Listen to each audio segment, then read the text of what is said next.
Miss Gabaglita! With Tita Cora and Kapitana Sisa. Same, pero... Senadora naman to. We are number 106.7 Energy FM. Pangga, wag mo sabihin radyo! Sabihin mo! Yan! Sa magandang umaga mga pangga. Dapat ganun kataas kasi patapos na. OA. Same! Ganon. Parang chismosa kapitbahay. Diba? Yung mga ganon na, Cora! Ganon. Ano na naman? Presi! Diba? Anong ulam? Ganon.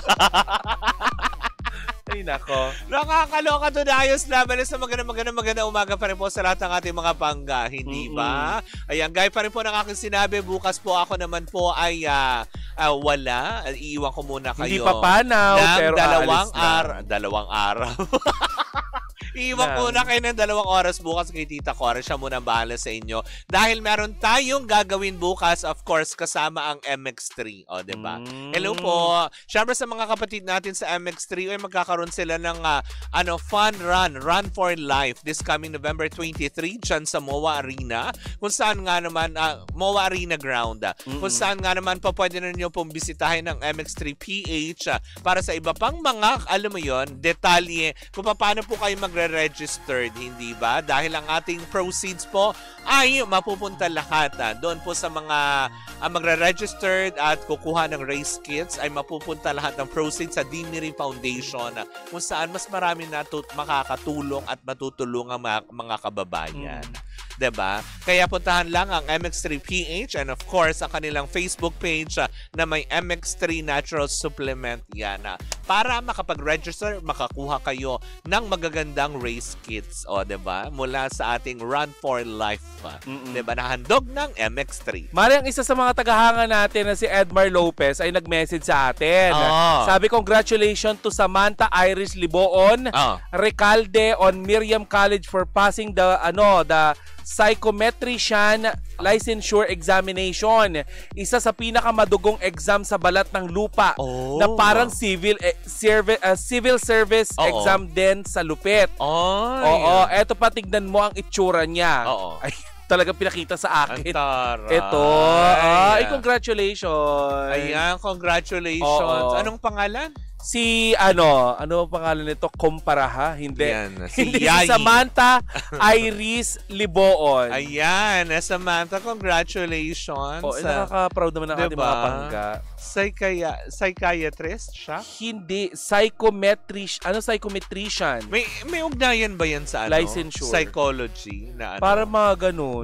Usually ang tawag na sa kanila, 'di ba, doktor pagka ganyan. Oo. Kasi 'di ba yung mga psychiatrist doctors 'yon, hindi ba? Pero sabi dito, para siyang civil service na exam. So mahirap nga talaga. Correct, 'di ba?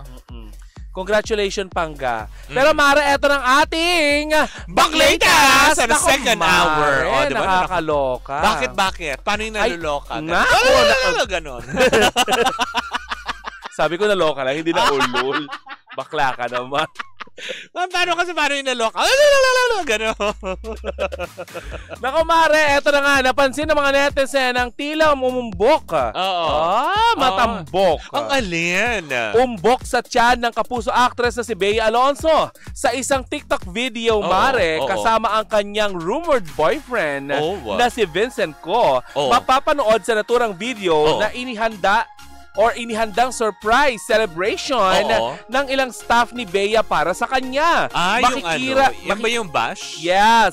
Makikita sa naturang video na kumakalat ngayon sa social media ang kapuso star na nakasuot ng all-white na OOTD habang pumapasok sa isang bahay. Siyempre, Mare, feeling shock ang aktres nang bumulaga ang pasopresa ng kanyang staff sa advance celebration ng kanyang 37th birthday na bukas gaganapin. Sana yung original date na October 17. Pero dahil in advance, nga, nangyari na nga ang nangyari. Nakisaya rin sa celebration ng bilyonaryong. Ayan, rumored boyfriend ni Bea Alonzo na si Vincent Ko na palagi nakaalalay kay Bea Alonzo sa loob ng tahanan. Sa isang bahagi ng video, Mara, ipinakita naman ang pag-ihip ni Bea Alonzo sa nakasinding kandila ng kanyang birthday cake, pero ang ikinagulat ng mga netizen at ikinaloka at talaga namang inintriga ng mga netizen ay bakit daw maumbok ang tiyan ni Bea Alonzo. Baka naman yung damit lang. Ang chika nga ng mga netizen, Mare, lalo na ng mga chismosang kapitbahay, baka nga naman. Ay, nandiyan si Angelica Panganiban. Yeah, syempre friend niya yan. Baka nga naman dahil lang sa damit, pero ilang mga netizen ay may speculation na itong si Bea Alonzo ay di umano'y nagdadalang tao. Hanggang ngayon, Mare, ay wala pa rin ng mga pahayag si Bea Alonzo or pagsagot sa mga chismis na ito. Pero kung sakali man buntis si Bea Alonzo, wala pang official statement. Very good. Haka-haka lang. Yes. Haka-haka lang na nanggaling sa netizen, tama yes, ba? kasi nga, Mare, pinanggagalingan ay yung picture na may maumbok siyang tiyan. Hindi. Ako naman kasi, kunwari titignan ko kasi alam mo yan, nagdadamit ka din, di ba, Mare? Usually kasi pag napipitikan ka ng camera, depende kasi sa angulo mo, na minsan talaga, kahit maliit ang tiyan mo, nagmumukhang malaki dahil sa curve o kaya sa loose na, alam mo yung tela. Baka naman scientifically, Mare, ang mga babae, kapag meron silang menstruation, malaki talaga ang puson nila. Oo, diba? Pero this time siguro, kung sakasakali naman na mabuntis si Bea Alonzo, why not? Diba, it's about time. Diba na makita naman natin na si Bea Alonzo ay magbuntis. Pero syempre, aantayin pa rin natin na manggaling muna sa kanila ang konfirmasyon. Huwag kayong bida-bida. Diba? Kasi syempre nga naman, kasi ilang beses na rin naman nai-issue yan Diba, si Bea na buntis ganito, buntis ganyan, diba? Pero alam mo kung mabubuntis actually, si Bea, hindi lang naman si Bea, ibang mga artista din, diba? Hindi, tsaka pag nabuntis si Bea Alonzo, at ano dahilan para i-deny niya? Una sa lahat, established siya. Correct. Diba? Una sa lahat din, nasa edad na siya para naman magkaroon ng sarili niyang pamilya. Hindi naman nakakahiya na kung sakali mang aminin niya na ang boyfriend niya ay si Vincent Ko. Dahil una sa lahat, diba? Makita naman na, diba, sa mga litrato. Masipag si Vincent Ko. Hindi naman na nila idinideny yun. Hindi naman batugan. Pero papaalala pa rin natin, Mare, na wala pa pong kumpirmasyon, ito'y spekulasyon na nanggaling sa mga netizen dahil nga sa pagkakapansin sa larawang lumabas sa katatapos pa lamang or sa katatapos lamang ng kanyang birthday celebration. Huwag niyong pangunahan kasi bakit kanyo? Pinapaalala namin to ni Kapitana Sisa sa inyo. May ilang mga endorsement yung mga artista na bawal silang magbuntis or makitang mayroon silang karelasyon. Correct, diba? Kasi baka naman talagang mali lang yung isang interpretasyon ng isang nakapansin, diba? Ulitin lang po natin, diba? Tama ka din naman. If ever man na totoo, wala namang masama kung sakali naman na wala din naman dapat itago. Dahil parehas naman din silang malaya. Sabi ni Jeff Tats. Ni Vincent Ko, diba, na magkarelasyon. Wait na lang natin ang confirmation ni Nanay Christy. Ay, sila magkumpirma. Ay, nagagandaan sila sa earring ko. Correct. Alam mo, sinuot ko tong earring na to kasi nga 40th anniversary, 40th years of integrity ng MTRCB. Kaya ko yan sinuot. At yung team kasi nila, diba, may red. Yes. Diba, na nakakalo. Pero alam mo, kung sakaling aminin ni Bea Alonzo na nagbubuntis siya, excited ako. Para akong diba? Alam mo yung tsahin? Hindi, lahat naman magiging masaya, for sure. If ever na totoo yan. Tsaka kahit naman siguro sila, magiging masaya. Dahil blessing yan Correct. Diba? Na si Angge may anak na. Sino pa may mga kabatch niya na Si Kay Abad may anak na. Yes, diba? Happily married. Kay Bea, hindi ka namin pinipressure, ha? John Paul Castillo, diba?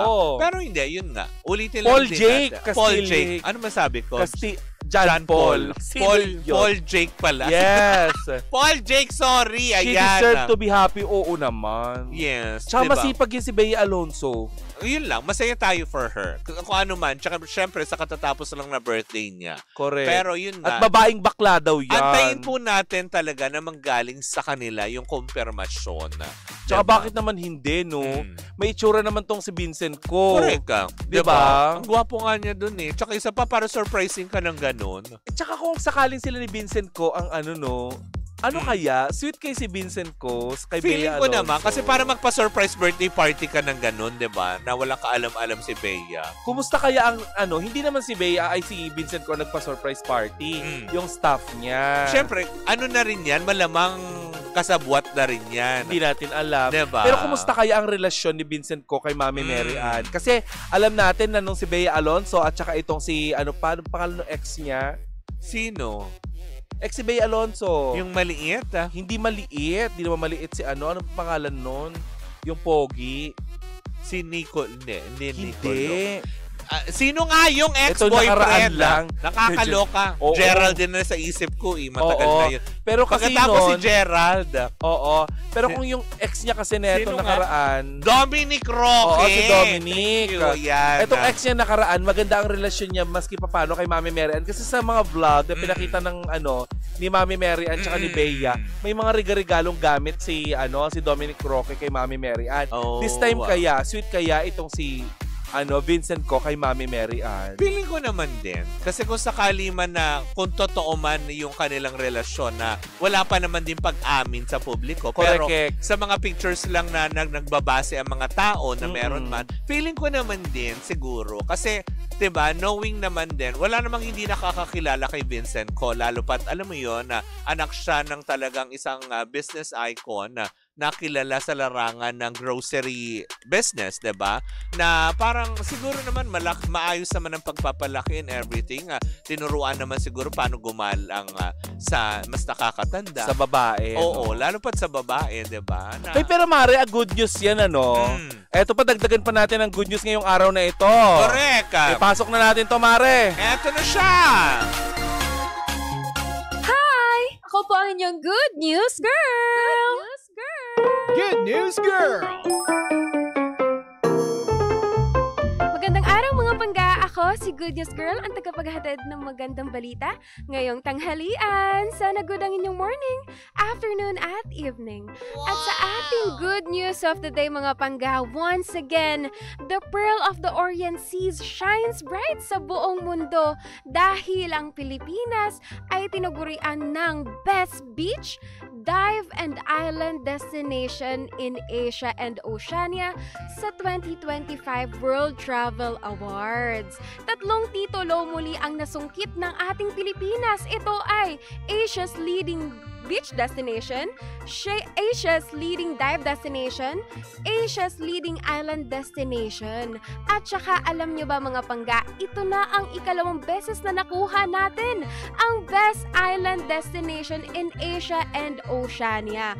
8 beses naman tayong tinanghal bilang Asia's leading beach destination. At ito pa, 7 sunod-sunod na taon na tayong kinikilalang Asia's leading dive destination. Grabe diba mga pangga, sa mga panalong ito, nagpapatunay talaga na world class talaga ang ganda ng ating Pilipinas. Ang pagkilalang ito ay iginawad sa Pilipinas sa pamamagitan ng World Travel Awards, isang prestihiyosong organisasyon na nagbibigay parangal sa mga pinakamagagandang destinasyon sa buong mundo. Ang parangal ay ibinigay nitong Oktubre 12, 2025 sa ginanap na World Travel Awards Asia and Oceania Gala Ceremony sa Hong Kong. Doon naman kinilala ang mga bansang patuloy na nagbibigay inspirasyon sa mga turista sa buong rehiyon. Syempre mga pangga, dahil sa ating mga paraisong karagatan, makukulay na coral reefs at mga ngiting Pinoy na palaging handang magpa-welcome sa ating mga dayuhan. Ang mga sikat na destinasyon tulad ng Boracay, Palawan, Siargao at Cebu ang patuloy na nagdadala muli ng karangalan sa ating Pilipinas. Mula sa puting buhangin, malakristal na tubig hanggang sa mga world-class dive spots na dinarayo ng mga turista mula sa iba't ibang panig ng mundo. Ayon nga po sa Department of Tourism, ang pagkilalang ito ay bunga ng tulong-tulong na pagsisikap ng mga lokal na pamahalaan pamahalaan, komunidad at mga manggagawa sa turismo. Sa kabila ng mga hamon sa klima at ekonomiya, patuloy na isinusulong ng mga Pilipino ang sustainable tourism, isang paraan para mapanatili ang likas na ganda ng ating mga baybayin habang binubuhay din ang kabuhayan ng mga lokal na residente. Ibig sabihin ito mga pangga, hindi lang tayo basta maganda sa paningin, kundi may puso rin ang ating turismo dahil bawat alon at bawat paglalakbay sa ating mga isla ay kwento ng pagmamalaki at pagkakaisa ng sambayan ng Pilipino. Ang ating bansa ay nagpapatunay na it's more fun in the Philippines. Muli, ako po ang inyong Good News Girl at tagapaghatid ng magandang balita ngayong tanghalian. Sana good ang inyong morning, afternoon at evening.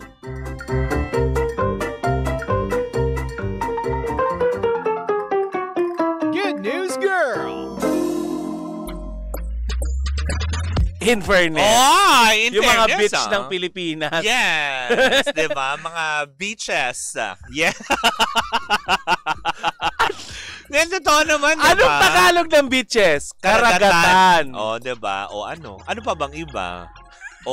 Alam nga naman sisa. Beaches so dalawa. Plural. Sisa at Cora. Di beaches. Dalawa. May magagandang beaches din naman. Beacheses. Diba? May mga magagandang beacheses din naman sa Energy FM. Bigat na pagkakasabi mo ng beacheses. Oy, alam mo, dapat lang naman natin... Beaches, Mapigil ako sa video. Pero alam mo, dapat lang naman nakilalanin natin at parangalan natin ang ating karagatan. Kasi ang Pilipinas ay napapalibutan ng napakaraming tubig dagat. Diba? Saan ka ba nakatira? Lahi mo kasi nang-gaagaw ng teritoryo. Akala ko kasi. Ano sabi mo? Ang Pilipinas ay napapalibutan ng tubig dagat. Okay, sige. Mali kasi ako ng pagkaintindi. Ng alin? Akala ko kasi ang Pilipinas ay napalilibutan ng mga korap. Hindi napapalibutan. Pinamumunuan yung ilang mga... Hindi ba pinamumugaran? Pinamumugaran. Hindi, may mga ilang sektor kasi na pinamumugaran at pinamumunuan nila. Pero, nako, hindi ko alam kung saan papunta ang mga bagay na ito. Pagkatiwala na lang natin sa batas. At sa Panginoon. Pero good news yun in fairness, kinilala na naman ang Pilipinas. Diba? At least hindi lang tayo basta nakikilala sa iba't ibang parte ng mundo sa tuwing mababalita na lang kung hindi bagyo, kung hindi ganito. Korupsyon, o kaya yung mga donasyon na kinurap, diba? Ngayon yung ating mga beaches nakikilala. Yes. Alam mo dati ang mga beaches talaga ay nag-iba na din talaga. Oh, really? Pinupuntahan tayo ng at saka yung Boracay natin. Yes. Hindi na lang basta Boracay dahil may Siargao na lumulutang. Ano nga ulit yung mga listahan ng mga beaches? Siargao, Palawan, Cebu, diba? Yung Panglao Island. Yes. Tama ba? Sa Cebu yan, diba? Tama ba ako? Yeah. Ang ganda nga doon sa Panglao. Diba? Dati meron pa yan dyan. May maganda rin dyan sa Cebu. Ito sa Davao. Diba? Yung Pearl, ano yun Pearl Farm. Yan. Diba? Ang gaganda doon. Tapos, diba, dati kasi tourist destination yan, mga dakak-dakak na yan sa Davao. Hindi totoo. Alam ko yun. Sa may bandang Mindanao, yan yung dakak. Yes. Kasi may patalastas yan. Yes. Nakapunta ka na ba sa dakak, Mare? Hindi. Pero mahal daw dyan sa dakak. Hindi naman. Hindi. May mura naman. Tapos nagpunta mo, since nasa Mindanao ka na lang naman, di ba nasa Mindanao ang dakak? If I'm not mistaken, correct me if I'm wrong kung nasa Mindanao Hindi lang dakak. Sa Mindanao, no? Ang dakak? All over the world. Hindi, Mindanao yan. Pwede mo na rin dyan mabili sa Mindanao yung chupa-chupa na prutas. Saan ba galing yun? Di ba nga sabi nga, bukod sa galing siya sa Amerika, yung mga binibenta dito sa Maynila, galing ng Mindanao. Ayan, ang ganda nga dyan. Baka naman pwede na ipa-experience sa Baklitas yung dakak. Naman. I'm willing, diba? More than willing. Yes, more than talaga, diba? Pwede ko bring it on. Ganon. Bring it on, girl! Handa to, diba? Masarap nga. Parang gusto nga din namin isang weekend kami, magdakak kami ni Kapitana Sisa. Correct. Para with the ring. Ano? With the ring. Yes. Diba? Siyempre kailangan mo ng ring. Diba? Ha? Ay, naku, anyway, Mare. Oo, bukas wala ka, no? Correct. Ayan, bukas po ay makakapili nyo po na solo flight. Si Tita Cora. Hayaan nyo siyang maghatid ng mga sangkabalbalan. Wow, na ano. Alam mo, ubod ng ganda ang mga sinasabi ko pag wala ka, ha? Sandali, eto nga. Bakit pinuri kita kahit nung wala ka nung Monday, Tuesday? Sangkabalbalan sa harapan ko pa. Hindi, Pero pag nakatalikod ako, hindi ko kasi alam kung ano sasabi mo. Hindi, kahit tanungin nyo sila, wala akong sinasabing masama against you. Sorry. I'm not like that. Bakit ko naman sasabihin ng talikuran kung kaya ko namang sabihin? Kaya nga harap mo nga sinasabi sa kabalbalan. Diba? Ang mga mag-iinit na chika. Ayan. Nahatid ng mag-iisang chismosa bukas. Chismosa. Kayo talaga ako. Diba? Si Good News Girl, wala ngayon. Ay, bukas, no? Wala. Sa Tuesday natin siya mapapakinggan ulit. Maghahagilap muna yan ng magandang balita. Kaya nga. Diba? Saan kaya makakarating si Good News Girl? Noong nakaraan, nasa outer space na siya. Diba? Tapos napunta sa Kalawakan. Kalawakan. Dahil sinabi nga niya, di ba, gaganda ang panahon. Oo. Tapos bumagyo. Sira ulo dito si Good News Girl. Sarap ipatangay sa bagyo. Ay, diba? Ano kaya ang susunod na good news niya? Well, malalaman natin yan next week. In the meantime, mga pangga, ako pa rin po si Kapitana Sisa. At ako naman si Tita Cora. And we are still same pero iba. Tuloy-tuloy pa rin po ang ating tugtugan. Siyempre, dito po lamang yan sa number 106.7 Energy FM. Pangga! Wag mong sabihin radyo! Sabihin mo!